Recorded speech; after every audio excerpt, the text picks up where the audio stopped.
So Tariq, Gayle, and Dr. Daniel Thomas, members of Friends President of Friends for Life. Friends for Life March Movement. That's all? Love March Movement. Eh? So it's Friends for Life, which is a project of the Love March Right, movement. so it's Friends for Life. I don't know where the president come from. It's a newly established group born from the Love March movement, right? And they're here to shed light to the concept of a crisis pregnancy and their efforts to support women in these challenging situations. Morning to you both. Welcome to Smile. Morning. Hope all is well. Great to see you. What's a crisis pregnancy? So a crisis pregnancy is a situation where a woman is actually at the point of contemplating abortion, where she's so distressed that she's actually deciding potentially to end the life of her unborn child. Mm-hmm. Give me the different reasons why there would be a crisis pregnancy. Financial reason, it could be because she was violated. There are so many reasons there are. Another reason is the partner is not in the life of they're not together anymore, or the partner doesn't want the baby. Yep. You mentioned abuse, but that could be rape, right? Yes. Definitely. Isn't that probably the most difficult thing for a young mother who was raped and then finding out that she's pregnant? And I guess she wouldn't have any idea what to do. Some people say, no, because I was raped, I don't want this child. Wouldn't that be very difficult? Yes, it would be very difficult for the mother, the expected mother. But one of the things that we do is we provide psychological care for that woman once she reaches out to us, because it is necessary. Yeah. We'll help her through the pregnancy. Yep. I suspect, Dr. Daniel, that you would never ever tell someone to have an abortion. Never, because every life is a gift, and these children are precious. You know, we started outside for 40 Days for Life, reaching out to women in crisis pregnancies who were actually on that brink. And now we actually have 14 women who have chosen life. We had a quadruple baby shower the other day. We had twins and another child born 2 weeks ago on the weekend. And these were all lives that were potentially about to go down the drain. So what we're doing is supporting them in very, very practical ways. Skills training, job skill assessment. We're helping with job placements. A very sustainable approach, very practical, because what the studies show is that when they just have somebody to say, we're here to support you, we're here to stand with you, there's a dramatic decrease in the number of women who actually seek abortion. Yep. I'm almost scared to ask this question, but I suspect some would still have an abortion even after an intervention. Well, we haven't had that case as Yet. yet, praise God. So we're working on it.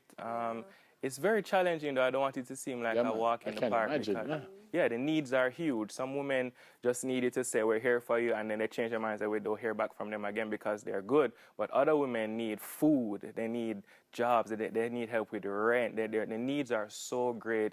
Some of them are in violent situations. So we're partnering with the Pregnancy Resource Center of Jamaica in Montego Bay, where we've had to send them over there just to rescue them from violent situations.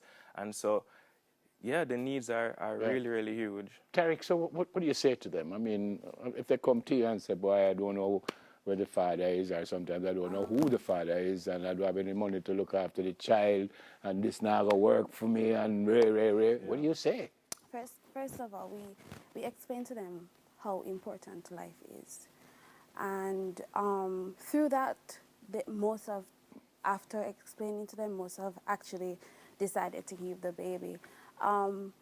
Then we have persons who say, well, you know, it's better to go along with the abortion, and we offer them the choice of would you give up your baby for adoption, because that is also in the picture. Okay. Carry the baby for the term and then give up the baby for adoption.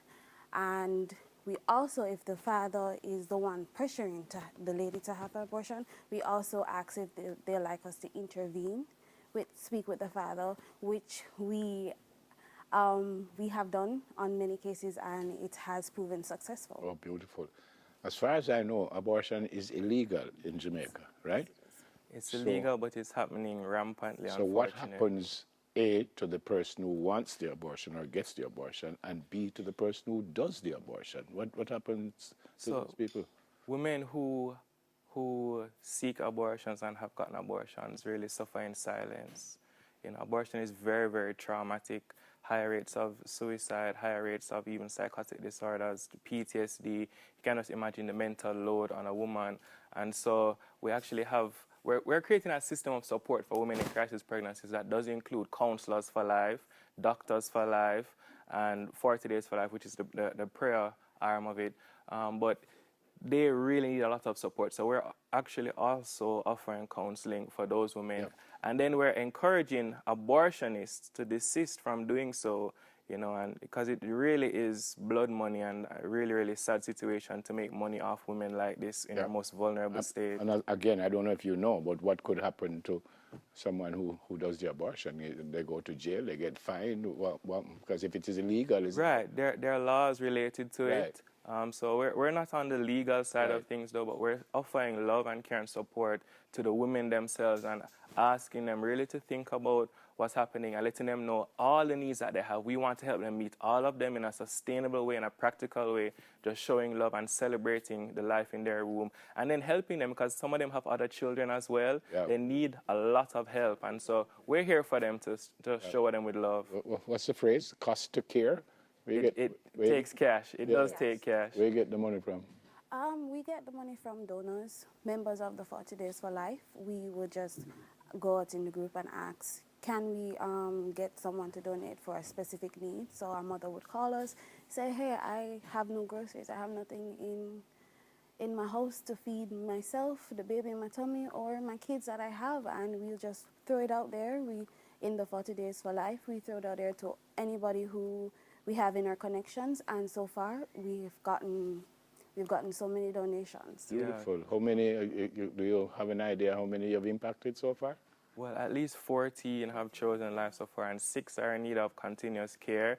But we're grassroots funded, but we're reaching out to companies, and we're asking, we have a budget set up and everything, really nice. We're reaching out to companies, asking them to come on board. We want monthly donors as well. And then we're looking into having a telethon in November to see how we can actually mobilize even the diaspora, because the needs are great, the vision is great. And if you can imagine, 15,000 women choose abortion each year, approximately 15,000 in Jamaica each year. 15,000? 15,000. It's a huge number. And so we are in this to save Jamaica. We want to come alongside these women, and we know that there's enough in Jamaica to actually help us to fix the problems in Jamaica. And Tariq, finally, if someone can't give cash, what kind of... You can donate in your time. You can become... But do you need, like, diapers or stuff like that? I mean, in time, in kinds too, so diapers, you can donate baby items, baby clothes. Great. They can drop them off at Covenant City Church on a Wednesday. We need a lot of food. Where is that? That's on Cecilia. Cecilia Avenue, right? Okay. Cecilia and Halfway Tree Road, yes. I'm impressed. Good work. Thank you so much. Thank you so much. Good to see you, sir. Yes, sir. Same to you. Thanks for coming. Tariq, Gayle, and Dr. Daniel Thomas, members of Friends for Life. All right, we're going